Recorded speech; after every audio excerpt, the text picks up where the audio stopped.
నమస్తే, నేను Naresh. Welcome to స్వతంత్ర బిగ్ టాక్. తెలంగాణలో ప్రభుత్వం ఒక ఫోకస్తో పనిచేస్తుంది.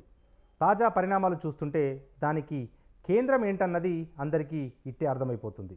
అవును, అందరూ ఊహించిందే. బీఆర్ఎస్ అధినేత కేసీఆరే ఆ ఫోకస్ పాయింట్. ఇప్పటికే మేడిగడ్డ ప్రాజెక్టు కుంగుబాటు విషయంలో సీరియస్గా ఉన్న రేవంత్ సర్కార్ ఇందులో తప్పంతా కేసీఆర్దే అని వాదిస్తోంది. మరోవైపు డ్యామ్ సేఫ్టీ అధికారులు కూడా లోతుగా విచారణ చేస్తూ రీడిజైనింగ్ వ్యవహారం మూలాల్లోకి వెళ్తున్నారు. ఇక అటు ఫోన్ ట్యాపింగ్ వ్యవహారంలోనూ దర్యాప్తు వేగవంతమవుతోంది.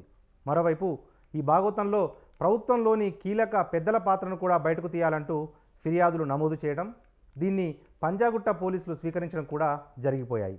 ఇలా ఒకటి కాదు, అన్ని అంశాల్లోనూ గత ప్రభుత్వ లోపాలను, ముఖ్యంగా అప్పటి ప్రభుత్వాది నేతను టార్గెట్గా చేసుకొని సర్కారు దూసుకెళ్తుంది. మరి ఈ వ్యవహారం ఎక్కడాగుతోంది? విచారణలో ఎలాంటి విషయాలు బయటకు వస్తాయి? నిజంగానే సర్కార్ అన్ని కేసులను తుదికంటూ తీసుకెళ్తుందా? రాజకీయ చదరంగంలో ఈ కేసులను పావులుగా వాడుకుంటుందా? ఇవే అంశాలపై ఇవాల్టి బిగ్ టాక్లో చర్చిద్దాం.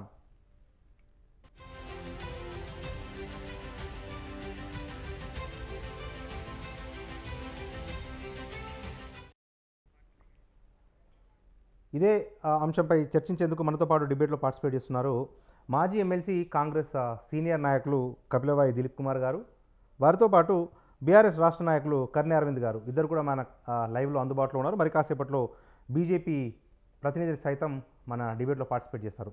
మొదట మనం మాజీ ఎమ్మెల్సీ కాంగ్రెస్ సీనియర్ నాయకులు కపిలవాయి దిలీప్ కుమార్ దగ్గర వెళ్దాం. దిలీప్ కుమార్ గారు నమస్తే అండి. దిలీప్ కుమార్ గారు, రైట్. దిలీప్ కుమార్ గారు, ఏంటి ఇప్పుడు అధికారంలోకి వచ్చిన మొదటి రోజే కక్ష సాధింపు రాజకీయాలు ఉండవు, తెలంగాణ అభివృద్ధి మీదనే మా ప్రభుత్వం ఫోకస్ పెడుతుంది అని చెప్పి రేవంత్ ప్రభుత్వం చెప్పింది. కానీ వరుసగా కేసులు చూస్తే ఔటర్ రింగ్ రోడ్డు టెండర్లకు సంబంధించి ఒక పెద్ద స్కామ్ జరిగింది అని చెప్పి దాని మీద విచారణ మొదలైంది. దాని తర్వాత కాళేశ్వరము, గొర్రెల స్కాము, సివిల్ సప్లైస్, విద్యుత్ కొనుగోళ్లు, హెచ్ఎండిఏ పరిధిలోని భూ బదలాయింపులు, ధరణి, సిఎంఆర్ఎఫ్, ఇట్లా దాదాపు ఒక డజనుకు పైగా శాఖల మీద మీ ప్రభుత్వం దర్యాప్తులు చేస్తుంది. ఏంటి ఈ ప్రభుత్వ ఆంతర్యం ఏంటి? దిలీప్ గారు మ్యూట్లో ఉన్నారు సార్. దిలీప్ గారు మ్యూట్లో ఉన్నారు. క్లారిటీ లేదు, వాయిస్ క్లారిటీ లేదు. రిపీట్ చేయరా క్వశ్చన్? Voice right sir. ఇప్పుడు కక్ష సాధింపులు ఉండవు అని చెప్పి మీ ప్రభుత్వం చెప్తున్నప్పటికీ కాదు కాదు సార్, ఇప్పుడు ఈ వరుసగా విచారణలకు సంబంధించి దర్యాప్తులు చేస్తూ ఉంది మీ ప్రభుత్వము. ఏంటిది కక్ష సాధింపు చర్యలా, లేకపోతే నిజంగా అన్ని శాఖలు, ఒకటి కాదు రెండు కాదు, దాదాపు 12-14 శాఖల మీద దర్యాప్తులు కొనసాగుతున్నాయి కదా, ఏంటి ప్రభుత్వ ఆంతర్యం ఏంటి అనేది ప్రశ్న.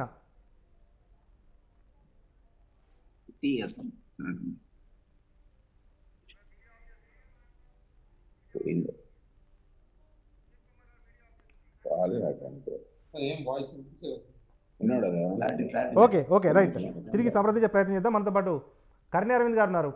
అరవింద్ గారు నమస్తే అండి. నమస్తే సార్. రైట్. ఏంటి ఇప్పుడు దాదాపుగా ఒక 12-14 శాఖల మీద ఈ ప్రభుత్వం దర్యాప్తు చేస్తుంది. అంటే మొదట కాళేశ్వరం మొదలుకొని నిన్న మొన్న ఫోన్ ట్యాపింగ్ల వరకు కూడా గత ప్రభుత్వం చేసిన అక్రమాలు, అవకతవకలను వెలికితీసే ఉద్దేశంతో ఈ దర్యాప్తులు చేస్తున్నామని చెప్పి రేవంత్ సర్కార్ చెప్తా ఉంది. నిజంగా ఫోన్ ట్యాపింగ్లు చేయాల్సిన అవసరం గత ప్రభుత్వానికి ఎందుకు వచ్చింది, ఎందుకు చేయాల్సి వచ్చింది అంటే ఏం చెప్తారు?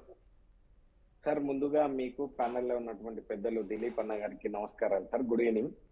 తెలంగాణ రాష్ట్రంలో ఏం జరుగుతూ ఉన్నది అనేటువంటి విషయాన్ని చాలా స్పష్టంగా తెలంగాణ రాష్ట్రంలో ఉన్నటువంటి సకల జనుల సబ్బండ వర్గాలందరూ కూడా క్షుణ్ణంగా పరిశీలిస్తూ ఉన్నారు సార్.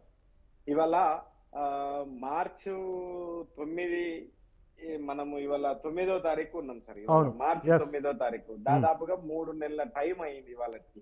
అయితే అనేక హామీలు వాళ్ళ ముందల ఉన్నప్పుడు వాళ్ళు ఇచ్చినటువంటి 6 గ్యారంటీలతో పాటు 400 హామీలు వాళ్ళు నెరవేర్చాల్సినటువంటి అవసరం ఉన్నది అనుకున్నప్పుడు దాన్ని ఎట్లా తాత్సారం చేయాలి, దాన్ని ఎట్లా ప్రొలాంగ్ చేయాలి అనేటువంటి పద్ధతుల్నే రేవంత్ రెడ్డి గారి సర్కారు పనిచేస్తా ఉన్నది అనేటువంటి విషయాన్ని చాలా స్పష్టంగా తెలంగాణ రాష్ట్రంలో ఉన్నటువంటి బుద్ధిజీవులు, మేధావులు అందరూ కూడా చెప్తా ఉన్నారు సార్. అయితే మచ్చుకు నేను 2 ఉదాహరణలు చెప్పేటువంటి ప్రయత్నం చేస్తా సార్. ఇవాళ వాళ్ళు ఆ, 2 హామీలని మేము ప్రవేశపెట్టినము అనేటువంటి విషయాన్ని చెప్పిండ్రు. అయితే మేమేమంటా ఉన్నాము అని అంటే సార్, దానికి సంబంధించి ఇవాళ ఫ్రీ బస్సులో ఒక ఫ్రీ బస్సే పెట్టిండ్రు. దాంట్లో 2,500 రూపాయల భృతి ఇవ్వట్లేదు. ఉమ్, ఫ్రీ సిలిండర్ కూడా ఇప్పటి వరకు ఎవరికి కూడా ఇవ్వలేదు, క్షేత్రస్థాయిలో మాత్రం. అయితే దాంట్లో కూడా పరిమితమై మాత్రమే పరిమితమై ఇస్తా ఉన్నారు అనేటువంటి విషయాన్ని చాలా స్పష్టంగా ఇవాళ చెప్తున్నటువంటి నేపథ్యం ఉంది. అయితే ప్రకటించినటువంటి వాళ్ళలో వీళ్ళైతేనే అర్హులు, వీళ్ళకి మాత్రమే ఇస్తాము అనేటువంటి విషయం, ఇస్తాము అని మాట్లాడినారు కానీ ఎక్కడ కూడా ఇప్పటికీ ఇయ్యలేనటువంటి పరిస్థితి ఉంది సార్. అయితే రెండో అంశం ఇవాళ రైతు సమస్య సార్. ఇవాళ ప్రధానంగా మన రాష్ట్రంలో నెలకొన్నటువంటి సమస్య ఏమున్నది అంటే రైతాంగం సమస్య ఉన్నది. ఇవాళ నీళ్లు, ఇవాళ మనం అనుకున్నట్లు మేడిగడ్డ, అన్నారం, సుందిళ్ళలు ఇవాళ ఒక్క బ్యారేజ్ లో దాంట్లో సంబంధించి ఒక పిల్లరు 21 పిల్లరు మాత్రమే కొద్దిగా ఇబ్బంది వచ్చింది అనేటువంటి విషయాన్ని వాళ్ళు చెప్తా ఉన్నారు. దాంతో పాటు మేము కూడా మొన్న పోయినాం సార్. దాంతో పాటు మొన్న ఫస్ట్ రోజు చెలో మేడిగడ్డ పేరు మీద కేటీఆర్ గారు కేటీఆర్ అన్న అందరిని, మా పార్టీ నాయకులను అందరినీ తీసుకొని మేడిగడ్డకు సందర్శించడం జరిగింది. ఆడ వాస్తవం ఏంది అవాస్తవం ఏంది అనేటువంటి విషయాన్ని కూలంకుషంగా మన ఛానల్లో మీలాంటి వాళ్ళు కూడా అందరూ చాలా మంది వచ్చిండ్రు. ఆడ ఉన్నటువంటి వాస్తవం ఏంది అనేటువంటి విషయాన్ని చాలా స్పష్టంగా ఆడ అధ్యయనం కూడా అందరూ కూడా చేసిండ్రు సార్. అయితే ఒకవేళ అక్కడ మొత్తం నష్టమైంది అన్నట్లు మాట్లాడిండ్రు, ఆడ ఏమి జరగలేదు అన్నట్లు మాట్లాడిండ్రు. దానిపైనే మనం పోయి అక్కడ ఎట్లా అదయింది అనేటువంటి విషయాన్ని కూడా మనం చూసి వచ్చినాం. అయితే చాలా స్పష్టంగా ఆ రోజే కేటీఆర్ అన్న, రామన్న గారు ఒకటే విషయాన్ని చెప్పిండ్రు. ఇవాళ ఒకవేళ మీరు ఎట్లాంటి బృందాలనైనా తీసుకురావచ్చు గాక, మాకు అభ్యంతరం లేదు. మీరు ఇవాళ ఆ కార్యక్రమాన్ని చేపట్టిండ్రు సార్. ఇవాళ ఎన్డీఎస్ఏ 2 రోజులుగా వచ్చి అధ్యయనం చేస్తా ఉన్నది. దాదాపుగా 8.5 గంటల నుంచి అన్ని క్షుణ్ణంగా చూసింది. ఇక ఇవాళ జల సౌదాలో, ఎర్రమంజిల్లో ఉన్నటువంటి జల సౌదలో బహుశా ఇంకా వాళ్ళ సమావేశం ఇంకా కూడా ముగించలేదు. కాబట్టి ఎవరిపైనైనా చర్యలు తీసుకోండి, కానీ రైతాంగానికి తక్షణం నీళ్లు ఇయ్యండి సుమా అనేటువంటి విషయాన్ని చాలా స్పష్టంగా మొన్న చెప్పడం జరిగింది. ఇవాళ కరీంనగర్ కు సంబంధించి చాలా మంది రైతులు ఇవాళ నీళ్లు లేక అల్మటిస్తా ఉన్నారు అనేటువంటి విషయాన్ని చాలా స్పష్టంగా చెప్పినటువంటి నేపథ్యం కూడా ఉన్నది సార్. ఒకటి మేము చెప్పొచ్చేటువంటి విషయం ఏంటి అని అంటే, నీతిగా నిజాయితీగా తెలంగాణ రాష్ట్రం రాకముందుకు ఏ సప్నాలైతే కన్నామో, తెలంగాణ రాష్ట్రం వచ్చిన తర్వాత ఆ సప్నాలన్నీ ఒక్కొక్కడిగా నిజం చేసుకుంటూ వచ్చి ఇవల్ల నీళ్లు, నిధులు, నియామకాలు అనేటువంటి ట్యాగ్ లైన్ తో వచ్చినటువంటి ప్రభుత్వం బీఆర్ఎస్ పార్టీ ప్రభుత్వం. కాబట్టి దానికి సంబంధించి అన్నిటికీ అన్ని ఇవాళ చేసి ఒక గొప్ప నిర్మాణంలో ఉన్నటువంటి పరిస్థితి అయితే ఇప్పటికీ ఉంది సార్. మేము ఒక విషయాన్ని చాలా స్పష్టంగా మేము తెలియజేస్తా ఉన్నాం మీ ఛానల్ ద్వారా. ఇవాళ అనేక అంశాలని ఇవాళ తెర మీదకి తెస్తూ ఇవాళ ప్రధానమైనటువంటి అంశాలని పక్కదారి పట్టించేటువంటి ఆలోచనలు మాత్రమే రేవంత్ రెడ్డి సర్కారు పనిచేస్తా ఉన్నది. కానీ వాళ్లకు చిత్తశుద్ధి, వాక్శుద్ధి, కార్యశుద్ధి లేదు. ఒకవేళ ఉంటే గనక బ్రహ్మాండంగా ఇప్పటికే వాళ్లకు ఒకవేళ పొరపాట్లు ఇక్కడ నిపుణుల కమిటీని వేసిండ్రు, ఒకవేళ ఎక్కడైనా చర్యలు తీసుకుంటే రిపోర్ట్ తీసుకొని చర్యలు కూడా తీసుకోమని చెప్పన్నాం. కానీ తక్షణం మరమ్మతులు చేసి నీళ్ళు ఇవ్వమని చెప్పి విజ్ఞప్తి చేస్తున్నా, ఇంకా ఇవ్వకపోవడం దౌర్భాగ్యమైనటువంటి పరిస్థితిలో వాళ్ళ మన రాష్ట్రాన్ని నెట్టివేస్తా ఉన్నారు అనేటువంటి విషయాన్ని మాత్రం నేను చెప్పదలుచుకున్నా సార్. రైట్. మనతో పాటు మన స్టూడియోలో బీజేపీ సీనియర్ నాయకులు శ్రీవర్ధన్ రెడ్డి గారు కూడా మన డిబేట్లో జాయిన్ అయ్యారు. ఏంటి అంటే కాంగ్రెస్ ప్రభుత్వం అధికారంలోకి వచ్చినప్పుడు కక్ష సాధింపు చర్యలు ఉండవని చెప్పారు. కానీ దాదాపు 12 నుంచి 14 శాఖల మీద దర్యాప్తులు కొనసాగుతూ ఉన్నాయి. కాళేశ్వరం మొదలుకొని ఈ ఫోన్ ట్యాపింగ్ల వరకు. నిజంగా గత ప్రభుత్వంలో ఇన్ని అక్రమాలు జరిగాయని ప్రభుత్వం గుర్తించిందా, లేకపోతే కేవలం ఎన్నికల నేపథ్యంలో కక్ష సాధింపు రాజకీయాలకు పాల్పడుతుందంటే ఏం చెప్తారు? ఒకటి రిపీటెడ్ గా గత ప్రభుత్వం మీద దాదాపు మొదటి టర్మ్ అయిపోయిన దగ్గర నుంచి కూడా మనం అందరం మాట్లాడుతున్నాం. విపక్షాలు, మీడియా, అవినీతి అని అవన్నీ ఊరికేనే వెళ్ళడానికి వీల్లేదు కదా. ఊరికేనే మాట్లాడి మీరు అధికారంలోకి వస్తే ఆ తర్వాత మీరు ఏం చేశారంటే ప్రశ్న కూడా ఉదయిస్తుంది. ఇప్పుడు మనందరం కూడా ఎమ్మెల్యేలు, ఎంపీలు, మంత్రులు లక్షల కోట్ల అవినీతి జరిగింది, సంపాదించారు, కాళేశ్వరం కేసీఆర్ ఫ్యామిలీకి ఏటీఎం అని ఈ సాక్షాత్తు ప్రధానమంత్రి లాంటి వాడు వచ్చి ఇక్కడ స్టేట్మెంట్ ఇచ్చాడు, నడ్డా ఇచ్చాడు, తర్వాత అమిత్ షా ఇచ్చాడు. మరి అవన్నీ ఊరికేనే పోతాయి అంటే అన్లెస్ యూ ఇన్వెస్టిగేట్, అంటే నిజానికి దానికి కొంత బేసిస్ ఉంటే ఇన్వెస్టిగేట్ చేస్తే ఆ బేస్ అనేది బయటికి రావాలి, ఎవిడెన్స్ అనేది రావాలి. ఎవిడెన్స్ లేకపోతే ఇవన్నీ ఊరికేనే పోతాయి. ఏది జరిగినా కూడా, ఏ ఎంక్వైరీ చేసినా, మరి ఏదైనా కానీ కరప్షన్ చార్జెస్ కానీ మరొకటి కానీ ఏ ఎంక్వైరీ చేసినా కూడా అల్టిమేట్ గా ఒక పర్సన్ మీరు బుక్ చేయాలంటే ఆ చార్జ్ షీట్ కానీ ఆ ఎఫ్ఐఆర్ కానీ మీరు దాఖలు చేసినాక మెజిస్ట్రేట్ ముందు పోవాల్సిందే. మెజిస్ట్రేట్ అంటే ఆ జ్యుడిషియరీ మన కంట్రోల్లో ఉండదు. అంటే ఆ మెజిస్ట్రేట్ ప్రైమా ఫేసి ఇతని మీద కేసు ఉంది లేదా వీళ్ళు పెట్టేటువంటి చార్జ్ షీట్ లో బేస్ ఉంది అనుకుంటే తప్ప ఆ పర్సన్ ని అరెస్ట్ కు అనుమతించాడు, లేదా ఇమ్మీడియట్ గా పేరు ఇచ్చేస్తాడు. మీరు అర్జెంట్ కేసులు పెడితే అర్జెంట్ గా పేరు వచ్చేస్తుంది. కాబట్టి ఈ రకరకాల డిపార్ట్మెంట్ లోపల అవినీతి జరిగింది అనేటువంటి బలమైన సాక్ష్యాధారాలు ఉండడం వల్లనే ఈ రోజు రకరకాల ఏజెన్సీలు ఇన్వెస్టిగేట్ చేస్తున్నాయి. అందులో మనం తప్పు పెట్టడానికి కూడా వీల్లేదు, ఎందుకంటే అదే కక్ష సాధింపట్లే. మరి అట్లాంటప్పుడు మొత్తం మనం గతంలో జరిగిపోయింది అదంతా కూడా మాఫ్ చేస్తున్నామన్న సింపుల్ స్టేట్మెంట్ ఇచ్చేసి మన పని మనం చేసుకుంటూ పోవాలి ఫ్యూచర్ది. సో ఇక్కడ సైమల్టేనియస్ గా రాబోయే రోజుల్లో ఏం చేయాలో ప్రజా సంక్షేమ కార్యక్రమాలు, గవర్నెన్స్ అనేది కొనసాగుతూ ఉండగా కొన్ని ఏజెన్సీల ద్వారా గతంలో జరిగిన ఆరోపణలు కానీ ఇట్లాంటి వాటిని ఇన్వెస్టిగేట్ చేయడం జరుగుతుంది. దాన్ని తప్పని మనం ఎట్లా వెళ్తాం? ఒకటి రెండు కేసుల్లో మనం ఛార్జ్ షీట్ ఫైల్ చేస్తే ఎవిడెన్స్ లేదు, యుద్ధ కేసు అని కనుక కోర్టు కొట్టేస్తే అప్పుడు అనుకోవాలి ఇది కక్ష సాధింపు చర్య, ఇందులో ఏమీ లేదని. కాబట్టి ఖచ్చితంగా లాట్ ఆఫ్ కరప్షన్ జరిగింది, అవినీతి ఉండింది. మనవరేటువంటి గత ముఖ్యమంత్రి గారే దళిత బంధు లాంటి స్కీమ్ లో కూడా అని కూడా అన్నాడు, దళిత బంధు లాంటి స్కీమ్ లో కూడా మా వాళ్ళు 30% నొక్కేస్తున్నారు అన్నాడు. ఆయన చెప్పుకున్నాడు అవినీతి జరుగుతుందని. సో అట్లాంటప్పుడు ఈ అవినీతి ఎక్కడ జరిగింది, ఎక్కడ ఈ డబ్బులు పోయినాయి, ఆ వ్యక్తులు ఎవరు, అధికారులు ఎవరు అనేది తేల్చాల్సిన బాధ్యత అధికారులు ఉన్న మీ మీద ఉంటుంది. మీరు అధికారులకి ఇది కూడా ఒక భాగం కింద చెప్పొచ్చారు.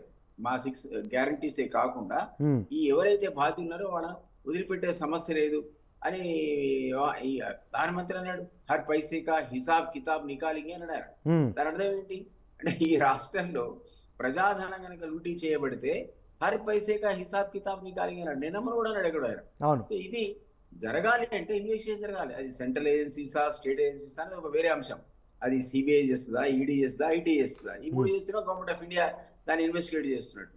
అట్లా కాకుండా సిట్ చేసిన, ఏసీబీ చేసిన, విజిలెన్స్ అండ్ ఎన్ఫోర్స్మెంట్ చేసిన, ఇవన్నీ కూడా రాష్ట్ర ప్రభుత్వం చేసినట్టు. కాబట్టి సైమల్టేనియస్ గా ఈ అన్ని సంస్థలు కూడా ఎక్కడెక్కడ అభియోగాలు వాటి మీద విచారణ జరుపుతుంది, జరపాల్సిన అవసరం ఉందని కూడా నేను అనుకుంటున్నాను. Right thank you. మనతో పాటు శ్రీవర్ధన్ రెడ్డి గారు ఉన్నారు, బీజేపీ సీనియర్ నాయకులు. సార్ శ్రీవర్ధన్ రెడ్డి గారు నమస్తే అండి. రైట్, దాదాపుగా ఇంతకుముందు మనం చెప్పుకున్నట్టు ఓఆర్ఆర్, కాళేశ్వరం, గొర్రెల స్కాము, సివిల్ సప్లైస్, విద్యుత్ కొనుగోలు, తాజాగా ఈ ఫోన్ ట్యాపింగ్లకు సంబంధించి కూడా దర్యాప్తులు కొనసాగుతూ ఉన్నాయి. బీజేపీ ఎట్లా భావిస్తుంది? అంటే యాక్చువల్గా మనం చూసాం గత ప్రభుత్వ కాలంలో జరిగినటువంటి అవినీతి మీద మనం మాట్లాడుకుంటూ వచ్చాం. మరి ముఖ్యమంత్రి రేవంత్ రెడ్డి గారు కాళేశ్వర విషయంలో ఆయన పిసిసి ప్రెసిడెంట్గా ఉన్నప్పుడు సిబిఐ ఎంక్వైరీ జరగాలని చెప్పి డిమాండ్ చేశారు. సో మరి ప్రభుత్వం వచ్చిన తర్వాత ఇవాళ సిబిఐ ఎంక్వైరీ గురించి మరి ఎందుకు మాట్లాడట్లేదో తెలియట్లేదు. సో నిజంగా కూడా ఈ ప్రభుత్వానికి చిత్తశుద్ధిగా ఈ యొక్క ఏదైతే జరిగిందో నిజంగా ఈరోజు చూస్తే గొర్రెల్లో కూడా చాలా అవకతవకలు ఉన్నాయి. ఇదే కాదు, ఇవాళ ప్రజా పంపిణీ వ్యవస్థలో కూడా కేంద్ర ప్రభుత్వం మొన్న ఏదైతే ఈ యొక్క పేదవాళ్ళ కోసం దాల్ ఇవ్వాలని చెప్పేసి యొక్క వ్యవహారం ఏదైతుందో దాంట్లో కూడా ఈరోజు ఇక్కడ ఉన్నటువంటి గత ప్రభుత్వంలో ఉన్నటువంటి సివిల్ సప్లైలో కూడా అవినీతి జరిగిందనేది ఆరోపణలు వస్తూ ఉన్నాయి. సో ఈ రాష్ట్ర ప్రభుత్వం ఏదైతే ప్రజలకు ఇచ్చిందో, మాట ఇచ్చి ఈ యొక్క ఎన్నికల్లో ఓటు వేయించుకున్నదో, ఒకటి వీళ్ళ యొక్క ప్రజా వ్యతిరేక విధానాలు ఏదైతుందో ప్రభుత్వం యొక్క నిరంకుశత్వం వైఖరి కావచ్చు, రెండు ఇక తెలంగాణ వచ్చిన తర్వాత మొత్తం దోచుకున్నారు సంపద అనేది ఏదైతుందో దీని మీద స్పష్టంగా జరగాలి. అది జరిగేటప్పుడు ఇది అంటే కేవలం మళ్ళీ ఏదో రాజకీయ లబ్ధి కోసం అనేది కాకుండా నిజమైనటువంటి దీని మీద చర్చ జరగాలి, దాని బాధ్యులను చేయాల్సిన అవసరం ఉంది. సో మన బీఆర్ఎస్ వాళ్ళు మేడిగడ్డకు పోయారు, కాంగ్రెస్ వాళ్ళు పాలమూరు ఎత్తిపోతలకు పోయారు. నేనేమంటున్నానంటే వీళ్ళు అక్కడ పోయి చేసేది లేదు, వీళ్ళు ఇక్కడ పోయి చేసేది లేదు. ఇలా ప్రభుత్వంగా ఉంది, బీఆర్ఎస్ ప్రభుత్వం మేడిగడ్డకు పోయి ఏం చేస్తుంది? ఇలా దానికి సంబంధించినటువంటి మన సెంట్రల్ వాటర్ కమిషన్ ఏదైతే ఉందో సెంట్రల్ గవర్నమెంట్లో మీరు మన ఎదురు శ్రీరామ్ గారు చెప్పారు. అంటే దీనికి సంబంధించిన డిపిఆర్ విషయంలోనే ఒక స్పష్టత లేదు. అంటే సెంట్రల్ కోర్టు ఇచ్చారు, ఇటు బ్యాంకులో కోర్టు ఇచ్చారు, అప్పులు తీసుకున్న ఏజెన్సీల దగ్గర కోర్టు ఇచ్చారు, ప్రజల కోర్టు చెప్పారు. ఇట్లా రకరకాలైనటువంటి ఏదైతే ఉందో ఇది రాష్ట్ర ప్రభుత్వానికి ఈ యొక్క ఎంక్వైరీ చేసుకునేటువంటి దీని మీద విచారణ చేసేటువంటి అధికారం రాష్ట్ర ప్రభుత్వానికి ఉంది కాబట్టి సో నిజమైనటువంటి దోషులను నిలబెట్టాలి. ఆ పేరుతో మళ్ళీ ఏదో చీకటి ఒప్పందాలు చేసుకుంటే మాత్రం తెలంగాణలో ఇప్పుడున్నటువంటి కాంగ్రెస్ సర్కారు విషయంలో కూడా ప్రజలకు ఆ అనుమానాలు రేకెత్తుతూ ఉన్నాయి. సో అలాంటి అనుమానాలు రేకెత్తించకుండా రేవంత్ రెడ్డి గారు నిజంగానే చేయాల్సిన అవసరం ఉంది. ఇప్పుడు ఇన్ని రోజులైంది, 9 రోజులు అయిపోయింది. మరి ఇప్పటికీ అయితే ఒక ప్రవీణ్ రావు విషయం తప్ప మిగతా విషయాల్లో ఎవరిని ఇంతవరకు బాధ్యులు చేసినటువంటి సందర్భం అయితే లేదు. ఏదైతే ఉందో ఈ 90 రోజుల గవర్నమెంట్లో అనేక అవకతవకలు జరిగినాయి. మరి జరిగిన సంబంధించినటువంటి అధికారులను దాంట్లో ఎక్కడ ఇన్వాల్వ్ చేశారు, పొలిటికల్గా నిర్ణయాలు ఎవరైతే తీసుకున్నటువంటి ప్రభుత్వం ఉందో ఆ యొక్క మంత్రులు కావచ్చు, లేకపోతే ముఖ్యమంత్రి యొక్క నిర్ణయాలు కావచ్చు, వాటి విషయంలో ప్రభుత్వం దగ్గర ఉంది డేటా. మరి ఎందుకు చేయట్లేదు? ఇవాళ మాట్లాడితే వాస్తవంగా మన ఒక పోలీస్ అధికారి అంటున్నాడు, ఇవాళ చాలా డబ్బులకు వితౌట్ అప్రూవల్లో ఈ ప్రభుత్వం డబ్బులు లక్షల కోట్ల రూపాయలు ముఖ్యమంత్రి గారు అలొకేషన్స్ చేశారు. దాని మీద జరిపితే ముఖ్యమంత్రి గారు అందరూ కూడా చాలామంది లోపలికి పోయేటువంటి వ్యవహారం ఉందని వాళ్ళు అన్అఫీషియల్గా బయట చెప్తా ఉన్నారు. సో ఈ ప్రభుత్వం తెలిసినా కూడా ఎందుకు చేయట్లేదు? ఇలా అదే నేను ఏమంటున్నా, తెలంగాణ సమాజం అంతా అదే అంటుంది. సమాజం ఏది సిబిఐకి ఇస్తారా, లేదు ఇమీడియట్లీ మీరు ఏదో దర్యాప్తు అంటున్నారు కదా, మరి దాని విషయంలో 100 రోజుల్లో వీళ్ళకి ఒక ప్రజల ముందు ఇచ్చినటువంటి 6 గ్యారెంటీల విషయంలో పరిపాలనలో కూడా ఒక అంటే అద్భుతమైన పరిపాలన అందిస్తామని చెప్పేసి ఈ ప్రజా పరిపాలన అని చెప్పేసి పదే ఈ ప్రభుత్వం చేసుకుంటున్నప్పుడు మరి వీళ్ళిద్దరి మధ్యలో ఏది జరుగుతుందో వాస్తవం కూడా మాకు అనిపించింది ఏంటంటే, తెలంగాణ మొత్తంలో అనుకుంటున్నది ఏంటంటే వీళ్ళు కాళేశ్వరం సైడ్ బోర్డు రావడంలో ఏముంది అంటే ఓన్లీ ఇష్యూస్ని డైవర్ట్ చేస్తున్నారు. అంటే పొలిటికల్గా ఇక్కడ ఏదైతే ఉందో అంటే ఇవాళ బీఆర్ఎస్ పార్టీ పూర్తిగా ఇవాళ కనుమరుగైపోతూ ఉంది. వాస్తవం కూడా చెప్పాలంటే ఇవాళ తెలంగాణలో బీఆర్ఎస్ పార్టీ 10 సంవత్సరాలు పనిచేసినటువంటి పార్టీ ఈరోజు పార్టీ యొక్క పరిస్థితి మీరు చూస్తూ ఉన్నారు. అంటే ఇప్పుడు ఉన్నటువంటి ఎంపీలు కూడా పోటీ చేయాలంటే విముఖత చూపిస్తూ ఉన్నారు. ఎందుకంటే ప్రజల్లో ఒక విపరీతమైనటువంటి యాంటీ అంటే గత ఎమ్మెల్యే ఎలక్షన్ల కన్నా ఇప్పుడు ఇంకా చాలా ఉంది. సో చాలామంది కూడా అంటే బీఆర్ఎస్ పార్టీని వదులుకొని పోతున్నటువంటి పరిస్థితులు కనిపిస్తూ ఉన్నాయి. సో బీజేపీకి ఒక అడ్వాంటేజ్ వస్తుందని చెప్పేసి ఇలా కాంగ్రెస్ పార్టీ మళ్ళీ బీఆర్ఎస్ వాళ్ళ మధ్యలోనే ఒక పొలిటికల్గా ఇక్కడ బీజేపీని స్పేస్ రాకుండా చేయడం కోసం జరుగుతున్నట్టు వ్యవహారంగానే ఇలా తెలంగాణ సమాజం ఉంది. నిజంగా కూడా రేవంత్ రెడ్డి గారు ఇలా మాటల్లో కాదు, వారు కూడా మనం మాట్లాడుతున్నప్పుడు ఆ భాష ఏదైతే ఉందో ఆ భాషతో కాదు, నిజంగా నీవు అధికారం ఇచ్చిండ్రు. సో ఇప్పుడు నీవు చేయాల్సింది యాక్షన్. సో ఎవరైతే బాధ్యులు ఉన్నారో ప్రజాధనం ఏదైతే ఉందో దీన్ని రికవర్ చేస్తారని చెప్పారో మరి ఆ రికవరీని అంతా కూడా ఇలా చేయాల్సిన బాధ్యత ముఖ్యమంత్రిగా రేవంత్ రెడ్డి గారు ఉంది, కాంగ్రెస్ అధికారం ఉన్నటువంటి పార్టీకి ఉంది. సో మరి దాన్ని ప్రజల ముందుకైతే వీళ్ళు స్పష్టంగా చెప్పాలి. ఎందుకంటే 7 లక్షల కోట్లు అప్పులు చేశారు, మరి అనేక అవినీతులు జరిగినామని చెప్పాము.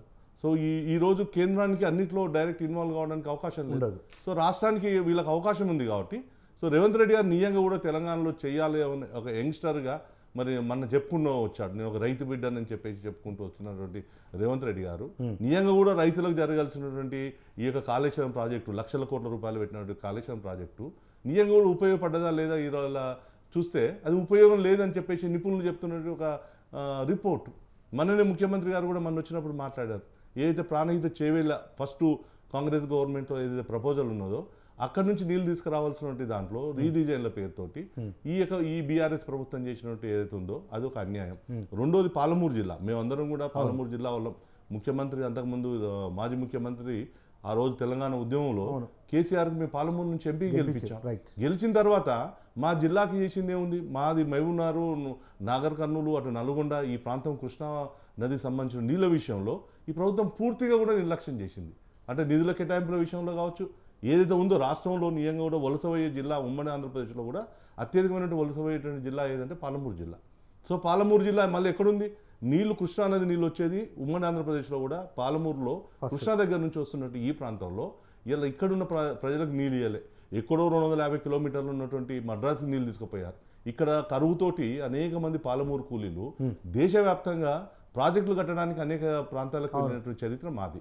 మరి ముఖ్యమంత్రి గత ప్రభుత్వం ఏదో అన్యాయం చేసింది.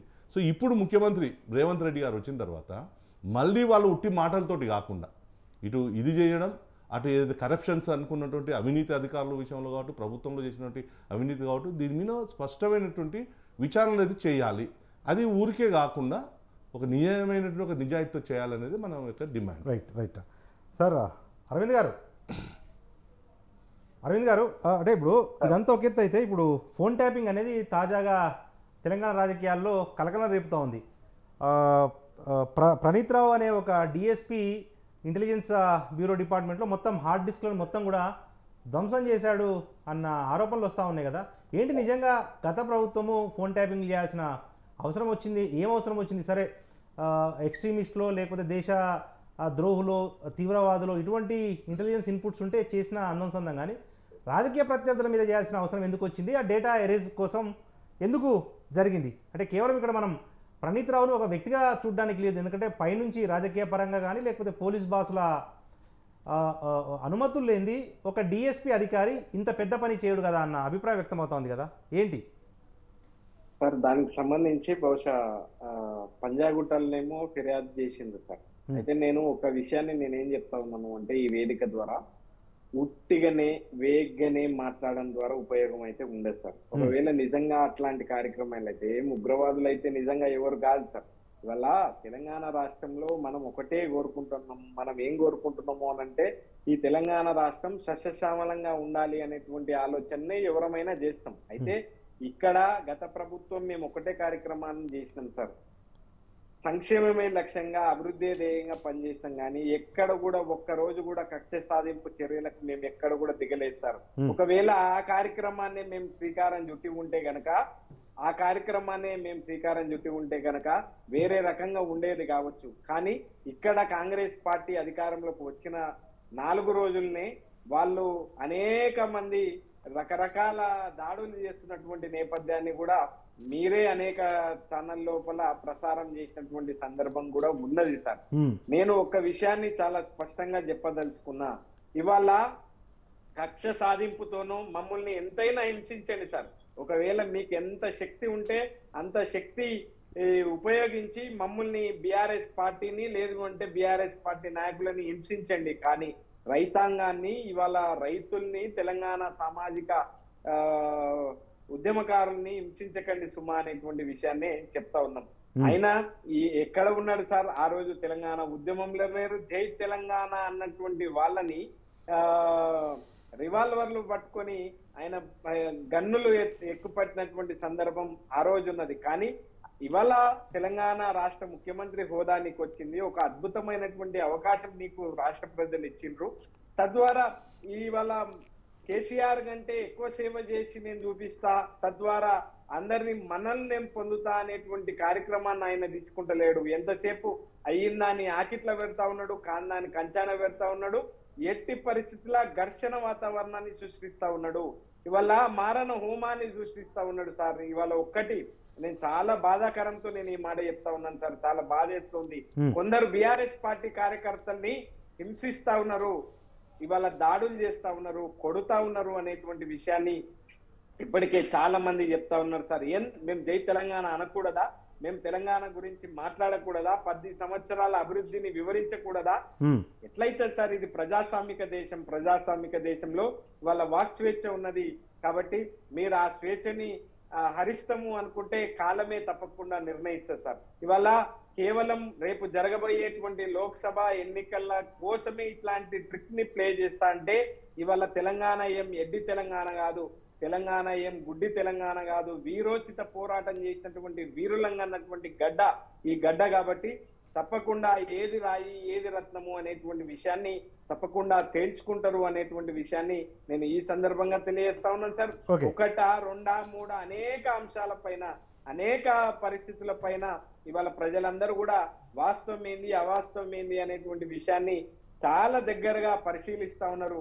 రేపు రానున్నటువంటి దాంట్లో తప్పకుండా ఓటు కూలేసి ఇవాళ అంతిమంగా ప్రజలే న్యాయ నిర్ణేతలు కాబట్టి వాళ్ళు ఓటు వేయడం ద్వారా రేపు లోక్సభలో తప్పకుండా ఎవరిని ఆశీర్వదిస్తారో మీరే చూడండి సార్. కాబట్టి ఒకటి మనం చేసేటువంటి కార్యక్రమం, తెలంగాణ రాష్ట్ర ప్రభుత్వం 2014లో సార్ మీరు నమ్మరు, సాక్షాత్తు అసెంబ్లీలో చెప్పిండ్రు సార్.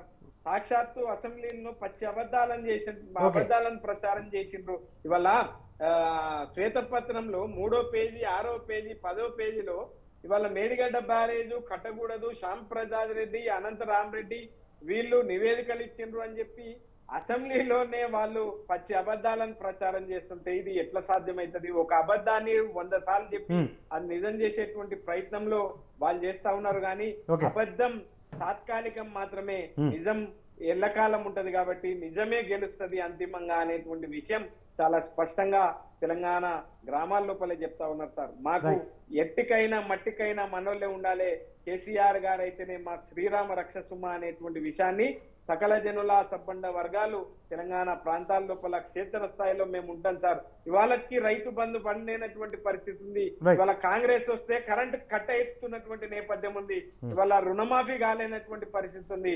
ఇవాళ అన్నమో రామచంద్ర అని చెప్పి ఇవాళ అలపడిస్తున్నారు సార్ రైతాంగం. ఇవాళ బోర్ల రామరెడ్డిగా పేరున్నటువంటి బోర్ల రామరెడ్డి మొన్న కూడా పేపర్లలోనే వచ్చింది, మళ్ళీ బోర్ల రామరెడ్డి వెలుగులోకి వచ్చిండు అనేటువంటి ఉదంతాలు కూడా కనిపిస్తున్నటువంటి నేపథ్యం ఉంది. కాబట్టి మీరు దయచేసి మీరు అపీల్ అనుకోండి, డిమాండ్ అనుకోండి, కానీ ఈ రాష్ట్ర రైతాంగాన్ని, ఈ రాష్ట్రంలో ఉన్నటువంటి రైతాంగాన్ని కాపాడండి.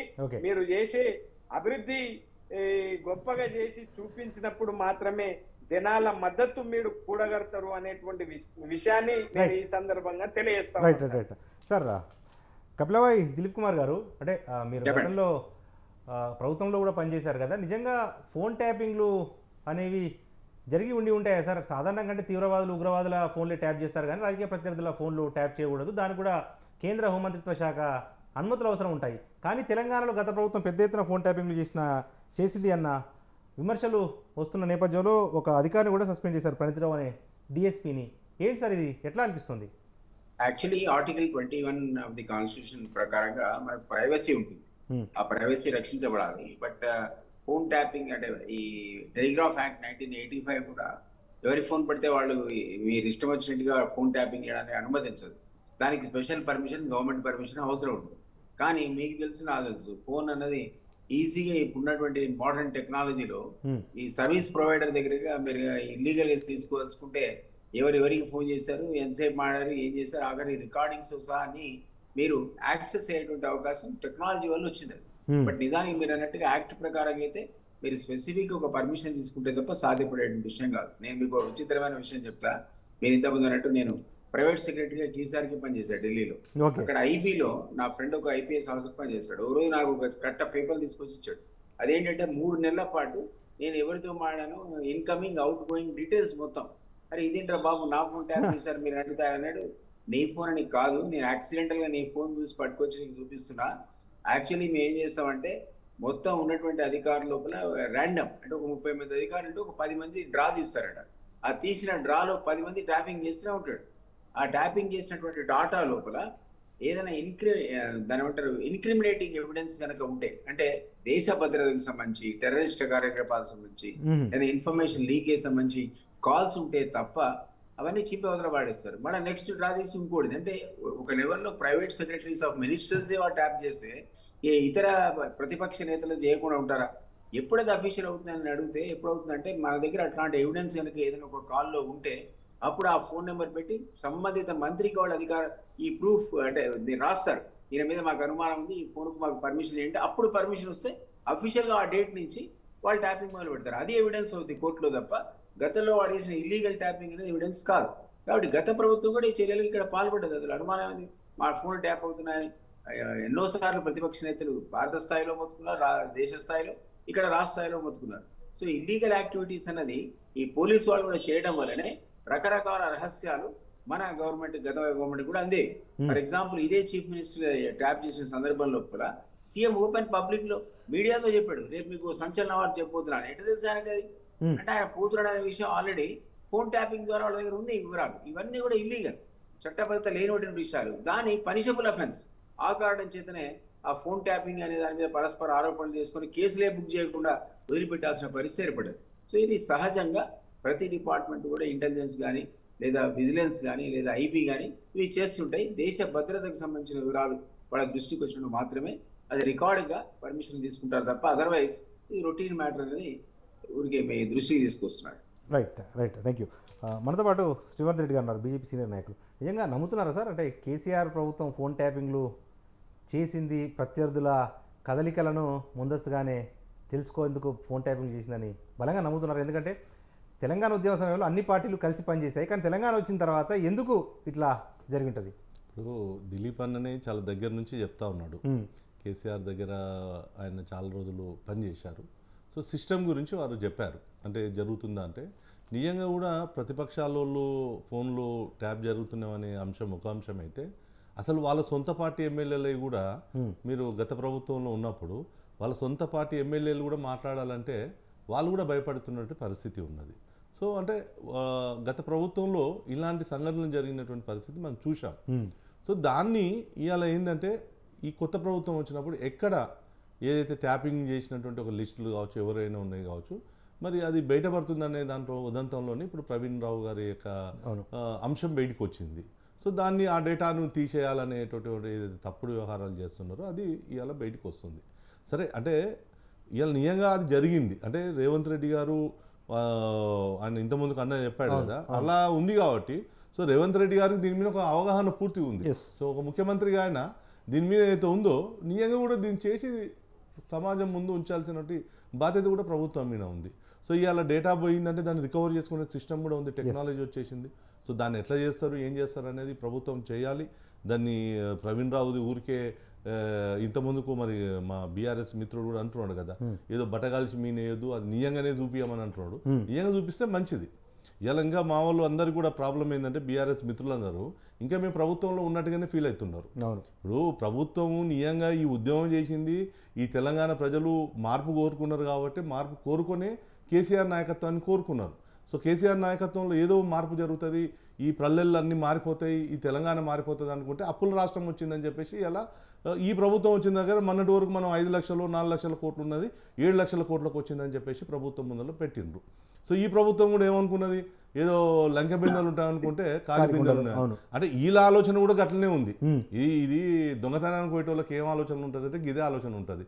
లంక బిందెల గురించి ఎవరు ఆలోచన చేస్తారంటే గా మైండ్ సెట్ తోటి ఉండేటోళ్ళే వస్తారు. సో ఇప్పటి ప్రభుత్వం అట్లనే ఉంది, గత ప్రభుత్వం అట్లనే ఉంది. సో తెలంగాణ ఉద్యమంలో రేవంత్ రెడ్డి గారు పాల్గొనలేదు, ఉద్యమంలో సమయంలో ఆయన పోరాటం లేదు. ఇలా కేసీఆర్ కూడా చేసిన పని ఏంది, ఇలా తెలంగాణ రాష్ట్రంలో ఆ రోజు సకల జనుల సమ్మెలో ఉద్యోగులు అందరూ కలిసి ఈ పార్టీని నిలబెట్టారు. ఇలా తెలంగాణ ఉద్యమంలో ఆయన గొప్పగా చేశాడు, త్యాగం చేశాడు అని చెప్పేసి. సరే ఆ రోజు నుండి కాంగ్రెస్ పార్టీ చేసినటువంటి పొరపాటు ఏదైతే ఉందో అంటే ఇచ్చినటువంటి తెలంగాణను మళ్ళీ వెనక్కి తీసుకుంటే శ్రీకాంతాచార్య నుంచి మొదలు పెట్టుకుంటే 1200 బిడ్డలు చావు కారణం ఎవరు అంటే కాంగ్రెస్ పార్టీ. సో ఆ రోజు భారతీయ జనతా పార్టీ ప్రతిపక్షంలో బలంగా ఉంది కాబట్టి మలిదశ ఉద్యమంలో తెలంగాణ సాధన జరిగింది. 69 అయితే అప్పుడు జరిగినటువంటి ఉద్యమంలో అప్పట్లో జనసంఘంగా ఉన్నటువంటి మేము బలంగా లేము, అంటే మా పాత్ర బలంగా ఉండుంటే ఆ రోజే తెలంగాణ వచ్చేది. సో మొన్నటి దాంట్లో వచ్చిన దాంట్లో బీజేపీ యొక్క పాత్ర ఉన్నా కేసీఆర్ ఉద్యమకారుడు అని చెప్పేసి నమ్మి చేశారు. సో నమ్మి చేసిన తర్వాత మరి ఆయన ఏం చేశాడు, ఎవరిని తీసుకొచ్చి పెట్టాడు, ఏ ఉద్యమకారుడు శ్రీనివాస్ యాదవ్, ఏ ఉద్యమకారుడు లేకపోతే ఆయన తీసుకొచ్చి పెట్టినటువంటి ఎంపీలు ఎమ్మెల్యేలు లేకపోతే మినిస్టర్లు ఎక్కడోళ్ళు ఒక సందర్భంలో మాది ఫక్తు రాజకీయ పార్టీ శంకరపటం కాదని కూడా చెప్పాడు అన్నాడు. మరి అట్లాంటి అన్నది అరవింద్ మర్చిపోయి మేమంతా ఇంకా ఉద్యమకారులని మేమంతా అకామిడేషన్ చేసినట్టుగా ఏదైతే కేసీఆర్ నియంతృత్వం ఉందో, ఏదైతే కుటుంబ రాజకీయాలు ఉన్నావో, ఏదైతే అవినీతి రాజకీయాలు ఉన్నావో వీటి విషయంలోనే తెలంగాణ సమాజం అంతా కూడా పూర్తిగా వ్యతిరేకంతో ఆయనకు వాపస్ ఇచ్చారు. సో వీళ్ళు ఇప్పటికి తగ్గి అయితలేరు, ఎక్కడ కూడా వాళ్ళ లోపల కనిపించట్లేదు. ఇంకా ప్రజలే తప్పు, మేము ఏదో మొత్తం చేశాము, ప్రజలు మమ్మల్ని ఎన్నుకోలేదు అనే విధంగా వాళ్ళ యొక్క బీఆర్ఎస్ నాయకుల యొక్క యాటిట్యూడ్ కనిపిస్తూ ఉంది. అటు కేటీఆర్ యాటిట్యూడ్ కావచ్చు, ఇటు హరీష్ రావు గారు కావచ్చు, వాళ్ళు ఎవరు చూసినా అంటే ఇప్పటికీ మళ్ళీ కుటుంబంలో ఉన్నటువంటి వ్యక్తుల యొక్క ప్రభావం తెలంగాణలో కనిపిస్తుంది. కానీ నిజంగా కూడా తెలంగాణ ఉద్యమంలో ఉన్నటువంటి ఎవరిని ఎక్కడ కూడా కనిపించే పరిస్థితి వీళ్ళ పరిస్థితులు లేదు.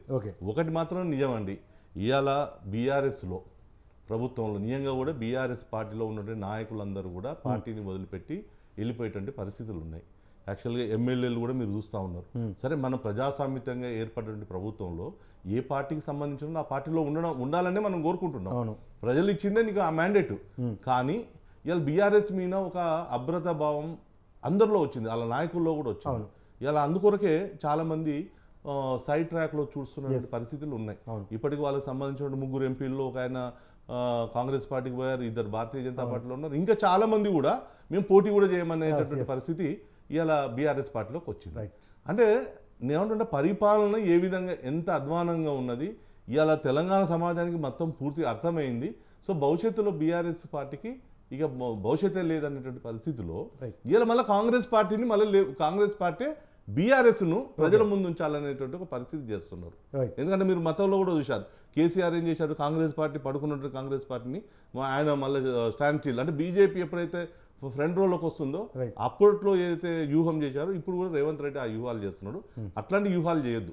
నిజమైనటువంటి సమాజానికి ఆయన ఏమైతే ఇచ్చారో తెలంగాణకు ఆ విషయంలో ఆయన పరిపాలన కానియాలి. రైట్ రైట్ సార్ అరవింద్ గారు, సరే ఇదంతా చర్చ ఒక ఎత్తు అయితే ఇక రాజకీయాల విషయానికి వస్తే ఏంటి ఇప్పుడు 10-12 సంవత్సరాలు తెలంగాణ ఉద్యమంలో బీఆర్ఎస్ అగ్రస్థానంలో ఉంది, అగ్రభాగాన ఉంది. ఆ తర్వాత 10 సంవత్సరాలు ఏకపక్షంగా అధికారంలో ఉంది. దాదాపు సర్పంచ్ నుంచి పార్లమెంట్ వరకు 95% సీట్లను అన్ని ఎన్నికల్లో బీఆర్ఎస్ గెలుచుకోగలిగింది. కానీ అధికారం పోయి 90 రోజులు కాలేదు. మీరు ఏరికోరి తెచ్చుకున్న నాయకులు కూడా ఎంపీలుగా పోటీ చేసేందుకు వెనకడుగు వేస్తూ ఉన్నారు.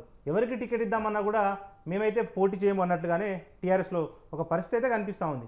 ఎందుకు అట్లా? ఎక్కడ లోపం జరిగింది సార్? అట్లా ఏం లేదు సార్. తెలంగాణ రాష్ట్రంలో 17 లోక్సభ స్థానాల్లో 17 తప్పకుండా బీఆర్ఎస్ పార్టీ అభ్యర్థులు ఉన్నారు. ఒక్కొక్క నియోజకవర్గంలో 3-4 ఆస్పిరెంట్లు ఉన్నటువంటి మాట వాస్తవం సార్. సరే, రాజకీయ పార్టీలు అనుకున్నప్పుడు ఒకరో ఇద్దరు వారి రాజకీయ స్వార్థాల కోసం పోయినటువంటి వాళ్ళు, సరే ఎవరిని పోయినా కూడా వద్దనేటువంటి అది కూడా లేదు. సరే, వాళ్ళు పోతే పోవచ్చు కాక, కానీ కొత్త తరం నాయకులు తప్పకుండా ఉత్పన్నమవుతారు. మా పార్టీలో క్రియాశీలకంగా నీతిగా నిజాయితీగా పార్టీ కోసం కష్టపడ్డటువంటి కార్యకర్తలు ఉన్నారు. నికాసుగా కేసీఆర్ గారు ఏ కార్యక్రమాన్ని అప్పచెప్తే ఆ కార్యక్రమాన్ని కూచా తప్పకుండా పాటించినటువంటి చాలా మంది నాయకులు అందరూ కూడా ఉన్నారు. వాళ్ళకు అవకాశాలు తప్పకుండా వస్తాయి సార్. ఒకటి మేమేమంటా ఉన్నాము అంటే 2001 నాడు కేసీఆర్ గారు ఉద్యమాన్ని ప్రారంభించినప్పుడు ఒకటే విషయాన్ని చెప్పిండు సార్.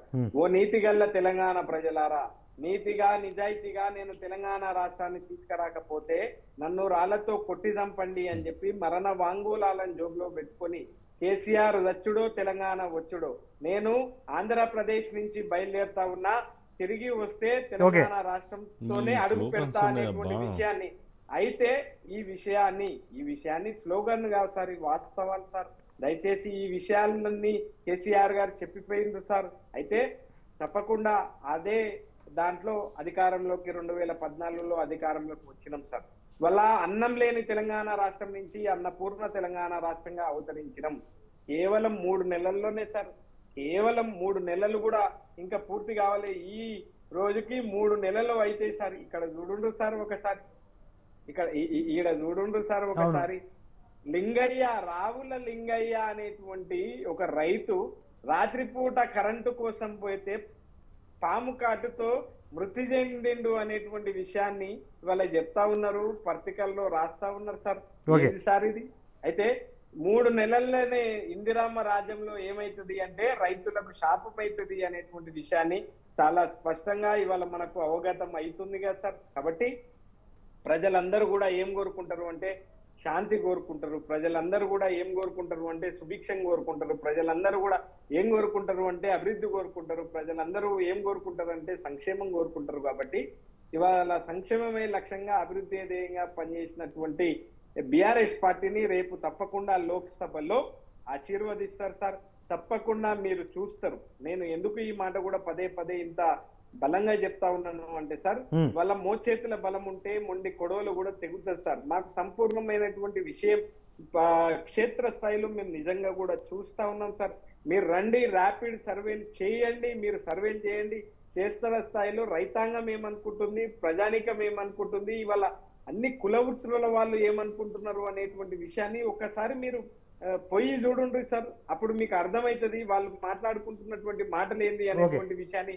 అయ్యో మేము కేసీఆర్ గారిని కోల్పోయినామా అనేటువంటి విషయాన్ని ఇవాళ బాధపడుతూ ఉన్నారు సార్. రేపు తప్పకుండా కారు పార్టీ ఇంటి పార్టీ అయినది. ఇవాళ ఎట్టికైనా మట్టికైనా ఇంటోడు ఉండాలి అనుకుంటారు సార్. ఇవాళ పేగుబంధం ఉన్నటువంటి పార్టీ బీఆర్ఎస్ పార్టీ. కాబట్టి తప్పకుండా లోక్సభలో 17 స్థానాలకు మెజార్టీ స్థానాలు మేము గెలుస్తాం అనేటువంటి విశ్వాసంతో నేను ఈ విషయాన్ని తెలియజేస్తా ఉన్నాను. రైట్. మనతో పాటు మాజీ ఎమ్మెల్సీ కాంగ్రెస్ సీనియర్ నాయకులు కపిలవాయి దిలీప్ కుమార్ గారు ఉన్నారు. సార్, కపిలవాయి దిలీప్ కుమార్ గారు, ఎట్లా ఉండబోతామని 90 రోజుల్లోనే కొంత బీఆర్ఎస్ ఒడిదుడుకులను ఎదుర్కొంటా ఉంది. తెలంగాణ ఉద్యమ సమయంలో కూడా టీఆర్ఎస్ ఇటువంటివి చూసింది, మాకు సర్వసాధారణమే, మెజారిటీ స్థానాలు గెలుచుకుంటామని చెప్పి బీఆర్ఎస్ చెప్తా ఉంది. కానీ క్షేత్రస్థాయి పరిస్థితి చూస్తే సిట్టింగ్ ఎంపీలే పోటీకి నిరాకరిస్తున్న పరిస్థితి అయితే కనిపిస్తూ ఉన్నాయి. ఏంటి సార్? మీరు 100% కరెక్ట్ అండి. ఒక్క సీటు గెలిస్తే కష్టం. అది కూడా కేసీఆర్ అనేవాడు సొంతంగా నిలబడితే మెదక్లో గెలిచే అవకాశం ఉంది తప్ప ఇంకా ఎక్కడ కూడా ఒక్క సీటు కూడా బీఆర్ఎస్ గెలుచుకునే పరిస్థితి ఇప్పటికిప్పుడు లేనే లేదు. అది గ్రౌండ్ రియాలిటీ. అన్ఫార్చునేట్లీ మిత్రుడికి ఆ గ్రౌండ్ రియాలిటీ అర్థమవుతున్నట్లేదు. అది చాలా పెద్ద పెద్ద మాట్లాడినాడు ఆయన. ఉద్యమాల్లో ఆయన ఒక్కడే పోటీ చేసినట్టు, తెలంగాణ ఆయన ఒక్కడే తీసుకొచ్చినట్టు, కాంగ్రెస్ బిల్లు పెట్టకపోయి పాస్ చేయకుంటే లోక్సభలో తెలంగాణ వచ్చే పరిస్థితి లేదు. బీజేపీ రాజ్యసభలో మద్దతు ఇవ్వకపోతే బిల్లు పాసే కాదు. అక్కడ వాళ్ళకి మెజారిటీ ఉంది. సో ఈ రెండు పార్టీలు ప్లస్ దేశవ్యాప్తంగా 22 పార్టీలు లెటర్స్ ఇచ్చారు. నేనే తిరిగి ఆఫీసులని ఆ లెటర్స్ పట్టుకొచ్చిన దాంట్లో కీలక పాత్ర పోయించారు. వాళ్ళందరూ కూడా లోక్సభలో బిల్లు పెట్టినప్పుడు తెలంగాణకు అనుకూలంగా మాట్లాడారు. అసలు కేసీఆర్ లేడు, ఫామ్ లో ఉన్నాడు ఆయన. పాపం ఎక్కడో ఢిల్లీ పోయి మళ్ళా రాలేదనుకుంటున్నాడు. కానీ బిల్లు పెట్టినప్పుడు కేసీఆర్ లేడు అక్కడ. సరే, వాట్ ఎవర్ ఇట్ ఈస్, ఆయన కంట్రిబ్యూషన్ మనం అండర్మైన్ చేయడానికి వీలేదు, తక్కువ అంచనా వేయడానికి వీలేదు. ఖచ్చితంగా కీలక పాత్ర పోషించాడు. కాబట్టి బంగారు పళ్ళలు పెట్టి మీకు అప్పచెప్తే జంతర్ ఇందిరా పార్క్ దగ్గర ధర్నా చౌకని ఎత్తేస్తారు. అసలు తీర్మార్ వలన వార్తలు చదివితే 37 కేసులు పెడతారు. రఘు మీద చిన్న కేసులు పెట్టి ముసుగు కప్పి మర్డర్ చేసిన ఎత్తుకుపోయి నోరు విప్పి మాట్లాడడానికి భయం ఉండేనండి. సెక్రటరియట్ లో 10 ఏళ్ళు అడిగే పెట్టలే, పాత సెక్రటరీ కొత్త సెక్రటరీ కలిపి. అది ఎవరికి గెలవాడ వాడికి ఏమైనా అన్యాయం జరుగుతామో అసలు మీకు రేవంత్ రెడ్డి ఎంపీగా కొత్త సెక్రటరీ అడుగు పెట్టడానికి పోలీసులు అడ్డుకున్నారు, సీతక్కర్ అడ్డుకున్నారు. మీకు జ్ఞాపకం ఉందా? వీళ్ళ సంగతి మర్చిపోండి. వాళ్ళ సొంత మంత్రులు హరీష్ రావుని, గంగుల కమలాకర్ ని, ఈటల రాజేందర్ ని సెక్యూరిటీ సిబ్బంది మీకు సీఎంతో అపాయింట్మెంట్ లేదని ఆపితే కళను నీళ్లు పెట్టుకోమని చెప్పాడు ఈటల రాజేందర్ మంత్రులుగా ఉన్నవాడికి. అట్లాంటి అన్డెమోక్రటిక్ అండ్ డిక్టేటివ్ గవర్నమెంట్ నుంచి ప్రజలు గాలి పీల్చుకుంటారు, హ్యాపీగా ఉంటున్నారు. ఈ రోజు ఫోన్ ట్యాపింగ్ అవుతుందని అనుమానం కూడా లేదు ఎవరికి. చేసుకుంటే పరిస్థితి, అంత ఫ్రీడమ్ ఉంది ఈ రోజు. అది మిత్రుడు మర్చిపోతున్నట్టాడు. ఒక డిక్టేటర్ అంటే బంగారు పడిలో పెట్టి మీకు తెలంగాణ ఇస్తే 100 ఏళ్ళు కేసీఆర్ పేరు మాట్లాడడానికి కూడా భయపడాల్సిన పరిస్థితి ఉండేది. అట్లాంటిది ఇంతకుముందు మిత్రుడు అడిగాడు, ఎవరికి ఇచ్చారంటే మీరు రాజ్యసభ ఒక గారికట ఇది ఐటీఓ ఏదో శాఖ దాడి చేస్తే మందుల డబ్బాల బదులు కట్టల కింద పడితే లెక్క పెట్టడానికి రాత్రంతా పట్టిందట. 150 కోట్లు పట్టుకున్నారు. ఆయనకి రాజ్యసభ 6 ఏళ్ళు ఇచ్చి గౌరవించారు. ఒక ఆయన పాపం ధను రాయల్టీ ఎగ్గొడితే 300 కోట్లు, ఆయనకి 2 సంవత్సరాల రాజ్యసభ మళ్ళీ కొత్త కూడా ఇచ్చినట్టున్నారు. ఆయనకి ఇచ్చి గౌరవించుకున్నారు. ఉస్మానియా విద్యార్థులు లాఠీలతో కాళ్ళు చేతులు ఇరగొట్టినోడు తీసుకొచ్చి ఎమ్మెల్యే చేస్తారు. అసలు నీ కాళ్ళు ఇరగొడతా అని చెప్పినోడు మంత్రి చేస్తారు. వేరే పార్టీ బీఫామ్తో గెలిచినోడు. ఇవన్నీ మోస్ట్ అంటే ఉద్యమ కాలంలో ఏదైతే ప్రజలు మిమ్మల్ని నమ్మి ఇచ్చినటువంటి అధికారాన్ని మీరు ఎంతగా మిస్యూజ్ చేశారంటే విసిగి వేసారి అదే ప్రజలు ఈరోజు తిరిగి పట్టం కట్టారు. మాకు ఇచ్చింది ఎంత 90 రోజులు కాదు, 100 డేస్. ఇది 100 డేస్ పరిపాలన లోపల మీరు మా గురించి కామెంట్ చేసి క్రిటిసైజ్ చేస్తే ఎట్లా? అవకాశం ఇస్తారా ఎవరా? మరి ఘోరంగా within 3 months 1 year 2 years criticize చేసిన అర్థం ఉంటుంది. కానీ 90 రోజుల పరిపాలన 100 రోజుల పరిపాలన మీదే ఇంత క్రిటిసిజం పెట్టి ఇది కేవలం పార్లమెంట్ ఎన్నికలు దృష్టిలో పెట్టుకుని పొలిటికల్ అడ్వాంటేజ్ కోసం చేసే క్రిటిసిజం తప్ప అసలు మీరు ఎట్లా మాట్లాడుతారంటున్నా? విదిన్ 100 days లోపల మీరు మాట్లాడడానికి ఆస్కారం అవకాశం లేనే లేదు. ఇది కాకుండా అవినీతి, విచ్చలవిడి అవినీతి, అసలు లూటీ, సావంతరాలు లూటీ చేసినట్టుగా ఎమ్మెల్యేలు, మంత్రులు, ఎంపీలు మొత్తం దేశం అంతా తెలంగాణ సొమ్ము అప్పరంగా వచ్చిందని లూటీ చేసి పెట్టారు. ఆ వాటి మీదే ఇన్వెస్టిగేషన్స్ అన్ని కూడా. సో మిత్రుడు పాపం మరి గతం గురించి మర్చిపోయి మాట్లాడుతున్నాడా, లేకపోతే కావాలని మాట్లాడుతున్నా ఎలక్షన్ దృష్టిలో పెట్టుకుని అది లేదు. కానీ ఈ రోజు బీఆర్ఎస్ ను ఆదరించేవాడు గ్రౌండ్ లో లేడు. ఇదివరకు ఓటు వేయని వాడు కూడా ఈ రోజు వేస్తే కాంగ్రెస్ కి వేస్తాడు, లేదా బీజేపీకి వేస్తాడు. అది పరిస్థితి. ఈ రోజు వాళ్ళకు మాకు పోటీ. మేము డబుల్ డిజిట్ అంటున్నాం, వాళ్ళు కూడా డబుల్ డిజిట్ అంటారు. ఏంటనేది ప్రజలు తెలుస్తారు తప్ప వీళ్ళు అసలు ఆ డిజిట్ లో లేదు. సింగిల్ సీట్ దగ్గర పరిమితం అవుతారనేది నా అంచనా. రైట్. శ్రీవర్ధన్ రెడ్డి గారు, ఎట్లా ఉండబోతా ఉన్నాయి లోక్సభ ఎన్నికలు? ఎందుకంటే ఒకరిద్దరు ఎంపీలను కాంగ్రెస్ పార్టీ తీసుకుంది, సిట్టింగ్ ఎంపీలను, ఒకరిద్దరిని బీజేపీ తీసుకుంది. అంటే మీరిద్దరు కలిసి బీఆర్ఎస్ను బతకనియరా ఏంటి సార్? ఒకటి, బీఆర్ఎస్ పార్టీ నిర్మాణం అనేది దానికి పార్టీ కేవలం వాళ్ళ కుటుంబ రాజకీయమైన నిర్మాణం. తెలంగాణ ప్రారంభంలో చూసుకుంటే ఆ ఉద్యమ వచ్చిన తర్వాత ప్రజలందరూ కూడా ఆ రోజు భాగస్వామ్యంతో ప్రభుత్వం ఇచ్చారు. సరే, రెండోసారి సంక్షేమ పథకాల పేరుతోటో దాంతో దీంతో వచ్చారు. ఇప్పుడు పార్టీకి నిర్మాణం అంటే లేదు. వాస్తవంగా టీఆర్ఎస్ పార్టీకి నిర్మాణం లేదు. రెండోది, ఈ యొక్క లోక్సభ ఎలక్షన్స్ ఏదైతే ఉన్నావో దీంట్లో బీఆర్ఎస్ పార్టీ యొక్క పాత్రనే లేదు. సో దీంట్లో ఎన్నుకుంటే జరిగే వాతావరణం ఏం లేదు. ఎందుకు లేదు సార్, ఇప్పుడు బీఆర్ఎస్ భారత రాష్ట్ర సమితి అయింది కదా. అవును, అదే అయిపోయింది కదా. వాళ్ళు భారత రాష్ట్ర సమితి మార్చుకున్నాక వాళ్ళు ఇప్పుడు అడుగు తీసి పక్క రాష్ట్రాలకు పోయే పరిస్థితి లేరు కదా.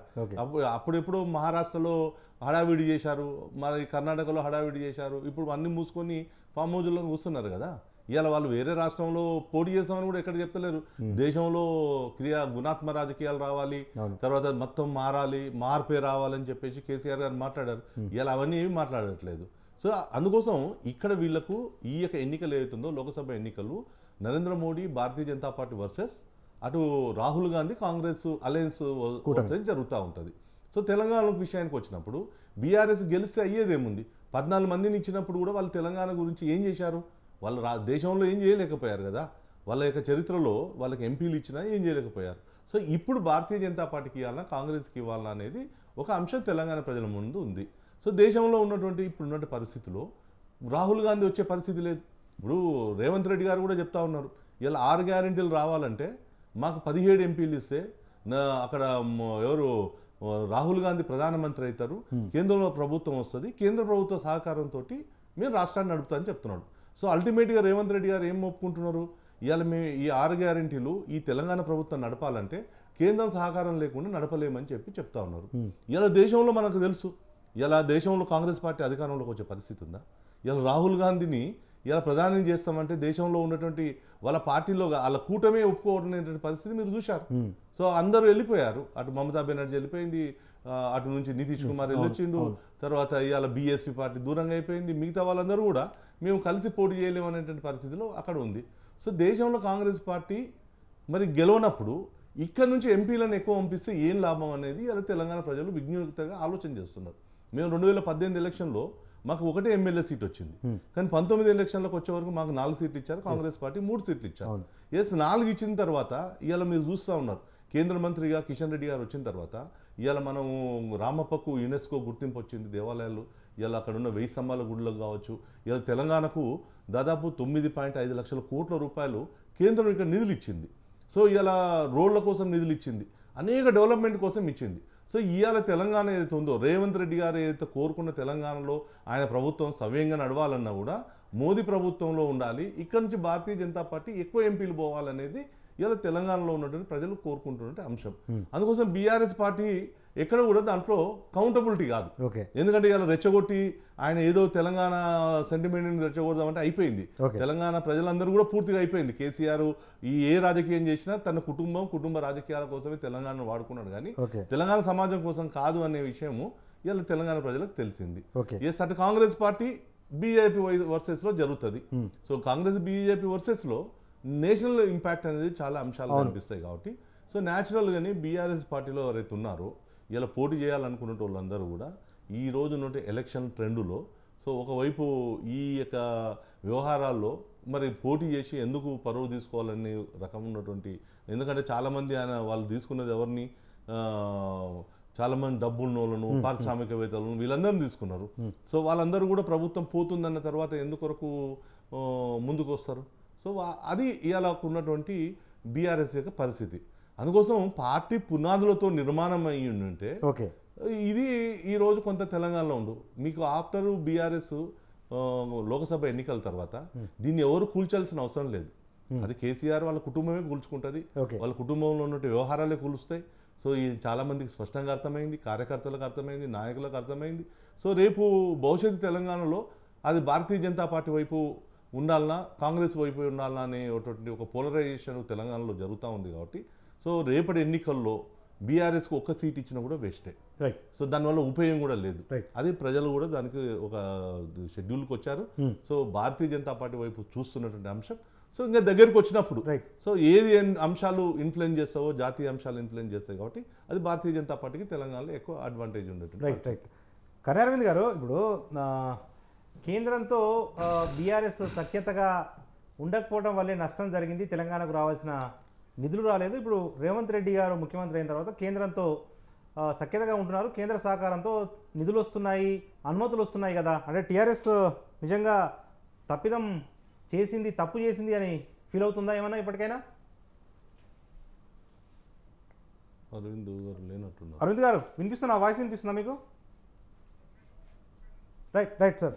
దిలీప్ గారు, అదే సమయంలో సార్ ఇప్పుడు ఈ కేంద్ర సహకారంతో నిధులు రాబడుతున్నామని చెప్పి కాంగ్రెస్ పార్టీ చెప్తుంటే ఆ రెండు పార్టీలు ఒక్కటైపోయాయి, బీఆర్ఎస్ను టార్గెట్ చేయడానికి అన్న ఒక వాదనను బీఆర్ఎస్ తెర మీద తీసుకొస్తుంది. ఏంటి? ఒకటి, ఇంతకుముందు డెఫినెట్లీ లాస్ట్ 2-3 years లోపల జాతీయ రాజకీయాల మీద దృష్టి పెట్టేటువంటి కేసీఆర్ ఆయన పార్టీలో తెలంగాణ అనే పేరే తీసేసి తన అస్తిత్వాన్ని కోల్పోయాడు. ఇతర రాష్ట్రాల్లో పార్టీ పెట్టాడు. అది ఆంధ్రప్రదేశ్ లంక, దాంట్లో పుట్టిన ప్రతి ఒక్కడు సామాన్యుడు రాక్షసుడు అనే కేసీఆర్ మొదటి శాఖపై ఆంధ్రప్రదేశ్లోనే తెరిచాడు. మిత్రుడు అన్నట్టు అటు కర్ణాటకలో, మహారాష్ట్రలో హడావిడి చేసి పోటీ చేస్తారంటే అక్కడ చేయను కూడా చేయలేదు. వాళ్ళ ఆశ అయితే దేశ స్థాయికి ఎదగాలి, బీఆర్ఎస్ జాతీయ పార్టీ చేయాలనుకునేది ఒక రకంగా చెప్పాలంటే ఆదిలోనే అది అయిపోయింది, మొదట్లోనే అయిపోయింది. దాని పెద్ద విస్తరణ జరిగింది లేదు, దానివల్ల వచ్చినట్టు లాభం ఏం లేదు. ఇక్కడ తెలంగాణలో కాస్త కూస్త అన్పాపులర్ ఆ కార్యక్రమం చేత. కాబట్టి ఇప్పుడు ఈ రోజు లాస్ట్ 2 years అడ్డగోలు తిట్టాడు ప్రైమ్ మినిస్టర్ లాంటి వాడిని. ఏదైనా ఆయనకు మెదడే లేదన్నాడు, బీజేపీని చాప చుట్టి బంగాళాఖాతంలో ఇసిరేయాలన్నాడు, రాజ్యాంగాన్ని మార్చి అవతల వారేయాలన్నాడు. అది అట్లాంటి ఎక్స్ట్రీమ్ కామెంట్స్ చేసినటువంటి సీఎం యొక్క ప్రవర్తన వల్ల, ప్రోటోకాల్ వయలేషన్స్ వల్ల, గవర్నర్ ద్వారా పెట్టుకున్న గొడవల వల్ల ఇక్కడ ఏం జరిగిందంటే రాష్ట్రానికి రావాల్సిన నిధులు కూడా సకాలంలో రాకపోవడం, కొంత అన్యాయం జరగడం మనం చూసాం. ఏదైతే పర్మిషన్స్ రావాలో అవి కూడా రాలేదు. కానీ రేవంత్ రెడ్డి గారు వచ్చిన తర్వాత ఆయన ఏ పద్ధతిలో ప్రధానమంత్రిని గౌరవించాలో ఆ పద్ధతిలో గౌరవించి ఆయన 2-3 సార్లు ఢిల్లీకి వెళ్ళి ప్రధానమంత్రి అపాయింట్మెంట్ తీసుకొని రాష్ట్రానికి ఇద్దరు లేనటువంటి కొన్ని కొత్త శాంక్షన్స్ కూడా తీసుకునే పరిస్థితి మనం చూసాం. అంటే ఫెడరల్ స్ట్రక్చర్లో కేంద్రం, రాష్ట్రం ఎలక్షన్స్ అప్పుడు వేరు, అందరం దన్నుకోవచ్చు, తిట్టుకోవచ్చు. కానీ ఒకసారి ప్రభుత్వాలు ఏర్పడిన తర్వాత అది వేరే పార్టీల సర్కార్ అయినా కూడా కోఆర్డినేషన్ అనేది ఫెడరల్ స్ట్రక్చర్లో కంపల్సరీ అవసరం, లేకపోతే రాష్ట్ర ప్రయోజనాలు దెబ్బతింటాయి. సో అది గుర్తించినటువంటి రేవంత్ రెడ్డి గారు ఈ మధ్య 2-3 విజిట్స్ కానీ మొన్న ప్రైమ్ మినిస్టర్ వచ్చినప్పుడు కూడా చాలా డీసెంట్గా బిహేవ్ చేయడమే కాకుండా రాష్ట్ర అవసరాలను ఆ దృష్టికి తీసుకురావడం అనేది నిజంగా కరెక్ట్. అంత మాత్రం చేత బీజేపీ, కాంగ్రెస్ ఒకటే, వీళ్ళకి లోపాయకారి ఒప్పందం ఉన్నది, ఇవన్నీ మీనింగ్లెస్ మాటలు. ఎందుకంటే రాజకీయాల్లో ఏ పార్టీ ఆ పార్టీ, ఎవరి ఎంటిటీ వాళ్ళదే. సో దాన్ని అతిగా ఊహించుకోవడం, ఒక చిన్న డైలాగ్తో దాన్ని అతిగా చేసి భూతంతం పెట్టి చూడడం అనేది కరెక్ట్ కాదు. ఈరోజు బీజేపీ నిజానికి వాళ్ళ యొక్క అది అస్తిత్వాన్ని కోల్పోయింది. తెలంగాణ ఎప్పుడైతే పేరెత్తేసారో అంతకుముందు ఉద్యమ ద్రోహులకు, ఉద్యమ వ్యతిరేకలకు పెద్దపీట వేసి పదవులు ఇచ్చారు. అప్పటి నుంచి అసలు దానికి రియల్ క్యారెక్టర్ అయితే ఉద్యమ పార్టీ అని ముద్ర ఉందో అది పోయింది. ఈ రోజు నేను మళ్ళీ చెప్పినా కేవలం కాంగ్రెస్ అండ్ బీజేపీకి పోటీ ఉంటుంది తప్ప అందులో కూడా మాకు ఎక్కువ ఉంటుంది. ఎందుకంటే మేము ఇంకా మా లోపాలు మీరు చెప్పడానికి ఓన్లీ 90 days పరిపాలన, సో ఎక్కువగా మీరు నెగిటివ్ మాడడానికి ఏం లేదు. సో మొన్నటిదాకా ఏదైతే ఒక రిజల్ట్ వచ్చిందో కాంగ్రెస్ కి అనుకూలంగా, అది ఖచ్చితంగా మళ్ళీ ఒకసారి రిపీట్ అవుతుంది పార్లమెంట్ ఎలక్షన్స్ అని కూడా మా యొక్క కాన్ఫిడెన్స్. ఫైనల్గా కనుక్కుందాం సార్. శ్రీవర్ధన్ రెడ్డి గారు, ఇదంతా ఒక ఎత్తు, కానీ బీజేపీ కూడా సాంప్రదాయంగా బీజేపీ జెండా మోస్తున్న నాయకులను కాకుండా పక్క పార్టీల వైపు చూడాల్సిన అవసరం ఉంది. మీ వంటి వారు అసెంబ్లీ స్థానం దక్కుతుందని చెప్పారు, పోట్లాడుతున్నారు, రాలేదు. ఇప్పుడు కనీసం లోక్సభలో కూడా వచ్చే పరిస్థితి కనిపించట్లేదు. మరి ఎట్లా మీ అట్లాంటి వాళ్ళకు ప్రత్యామ్నాయం ఏంటి? వాస్తవంగా భారతీయ జనతా పార్టీ మొదటి నుంచి కూడా ఒక ఐడియాలజికల్గా ఉన్నటువంటి పార్టీ, మిగతా పార్టీలకు భిన్నంగా ఉంది, ఈ రోజు కూడా ఉంది. ఓకే. అయితే ఇక్కడ ఉన్నటువంటి తెలంగాణ రాజకీయాలు, సౌత్ ఇండియాలో ఉన్నటువంటి రాజకీయ పరిణామాలలో కేసీఆర్ వచ్చిన తర్వాత ఇక్కడ వచ్చినటువంటి ఆర్థికపరమైనటువంటి అనేక అంశాలు ఇలా రాజకీయాల్లో ఇంపాక్ట్ కనిపిస్తున్నటువంటి పరిస్థితులు ఉన్నాయి. సో అయినా కూడా ఇక్కడ ఈరోజు ఒక కార్యకర్త నుంచి జాతీయ స్థాయికి కిషన్ రెడ్డి గారు కావచ్చు, అటు బండి సంజయ్ గారు కావచ్చు, ఈరోజు అరవింద్ గారు కావచ్చు, అలా చాలామందిని ఎంకరేజ్ చేస్తుంది ప్రభుత్వం. కానీ ప్రత్యర్థిని బట్టి రాజకీయ ప్రతివ్యూహాలు చేయాల్సిన అవసరం ఉంది. ఇవాళ మనం ఒక పెద్ద అచీవ్మెంట్ పెట్టుకున్నాం, ఒక లక్ష్యాన్ని పెట్టుకున్నాం, గోల్ పెట్టుకున్నాం, 400 సీట్లు సాధించాలి, 370 భారతీయ జనతా పార్టీకి రావాలనే ఒక లక్ష్యంతో ఉన్నాం. సో ఇది ఒక నేషనల్ ఇంట్రెస్ట్లో. సో ఈ అంశాలన్నీ కూడా తెలంగాణలో ఉన్నటువంటి కార్యకర్తలు అందరూ కూడా అర్థం చేసుకున్నటువంటి పరిస్థితి ఉంది. సో ఇది ఇంట్రెస్ట్ ఆఫ్ నేషన్. సో దానికోసం ఇవాళ మురళీధర్ రావు లాంటి వాళ్ళు కూడా 40 ఏళ్ళ నుంచి ఒక ఐడియాలజీ కోసం, పార్టీ కోసం పనిచేస్తారు. మేమందరం కూడా ఒక విద్యార్థి 90 నుంచి స్టూడెంట్ లీడర్గా పనిచేసుకుంటూ వచ్చాం. సో అయినా దీంట్లో ఏంటంటే ఇవాళ మోడీ గారి ఒక పరిపాలన ఏదైతే ఉందో దేశంలోనే కాదు ప్రపంచం అంతా కూడా మన వైపు చూస్తున్నట్టు అంశం. సో మనం అందరం కూడా ఫస్ట్ కూడా nation first, party next, last వ్యక్తి అనేటువంటి ఒక ఈ యొక్క ట్రైనింగ్తో, ఈ ఐడియాలజీతో పెరిగినటువంటి వాళ్ళం కాబట్టి సో ఇది ఒక్కోసారి అనిపిస్తుంటుంది. అయినా భవిష్యత్తు ఏదైతే ఉందో అంటే నెక్స్ట్ కమింగ్లో తెలంగాణలో ఒక భవిష్యత్తు భారతీయ జనతా పార్టీకి ఉంటుంది, మాలాంటి వాళ్ళందరికీ కూడా ఒక భవిష్యత్తు ఉంటుంది, ఇక్కడ ఉన్న ప్రజలకు కూడా ఒక మంచి అవకాశాలు ఉంటుంది అనేది ఒక అంశము. రెండోది అన్న చెప్పినట్టుగా ఇంతకుముందుకు ఏదైతే ఉందో అంటే తెలంగాణలో ఏదైతే ఉందో భారతీయ జనతా పార్టీ ఒకటే నిమిషంలో చెప్పేస్తాను, కేంద్రము గతంలో కూడా సహకారం చేసింది, కానీ కేసీఆర్ తన యొక్క నియంతృత్వంతో కేంద్రం యొక్క పథకాలను కావాలని చెప్పేసి నిర్లక్ష్యం చేశారు. అయితే రేవంత్ రెడ్డి గారు మొన్న వివరించిన తీరు చాలా బాగా అనిపించింది. కానీ మరి తనకు తన పార్టీలో ఏదైతే వచ్చినటువంటి కామెంట్ కారణంగానో మరి తెలియదు, మహబూబ్నగర్లో మాట్లాడినటువంటి తీరును మళ్ళీ ప్రజలు హర్షించలేరు. అంటే నేను ఏమంటుంటే ఒక ప్రభుత్వంగా ఉండడం తప్పులేదు. రేవంత్ రెడ్డి గారు కలిసినంత మాత్రాన్ని భారతీయ జనతా పార్టీలోకి రాలేదు, మేము ఇంకొక పార్టీతో కాలేము. కానీ రేవంత్ రెడ్డి గారు చేశాడో ఆయన ఈ ఒత్తిళ్లకు తలగకుండా ఒక సాంప్రదాయం అయితే కొనసాగించాలనుకుంటే దాన్ని కొనసాగిస్తే మంచిది, అది తెలంగాణ సమాజానికి ఉపయోగం అనేది నా ఆలోచన. చక్కని చర్చ, సలహా కూడా. Thank you. ఇది వాళ్ళ మన బిగ్ టాక్లో పార్టిసిపేట్ చేసిన గెస్టులు మాజీ ఎమ్మెల్సీ కాంగ్రెస్ సీనియర్ నాయకులు కపిలవాయి దిలీప్ కుమార్ గారు, వారితో పాటు బీజేపీ సీనియర్ నాయకులు శ్రీవర్ధన్ రెడ్డి గారు, వారితో పాటు బీఆర్ఎస్ రాష్ట్ర నాయకులు కర్ణే అరవింద్ గారు. అందరికీ కూడా ధన్యవాదాలు. ఇది వాళ్ళ బిగ్ టాక్. చూస్తూనే ఉండండి స్వతంత్ర.